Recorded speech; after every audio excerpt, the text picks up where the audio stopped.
To blur text in an image or photo with pattern on Samsung Galaxy S24 Ultra, open Gallery app and then open the required photo.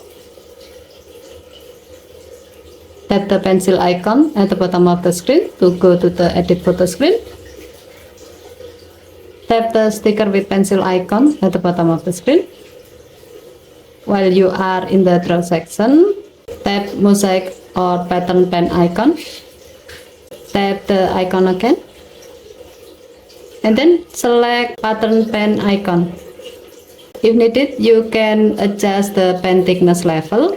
To do so, you can slide the thickness adjustment bar to the left to get a thinner pen, or you can slide it to the right to get a thicker pen.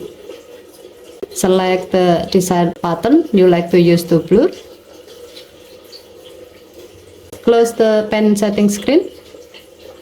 Now draw the pattern by swiping your finger on the text you like to blur like this.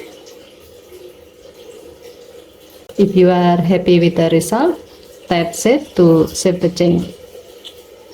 Here a pop-up appears to ask you whether you like to increase image resolution. You can tap keep current resolution or increase resolution.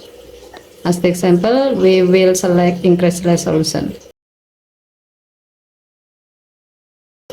Okay, thank you for watching. Please help to like and subscribe. Have a nice day.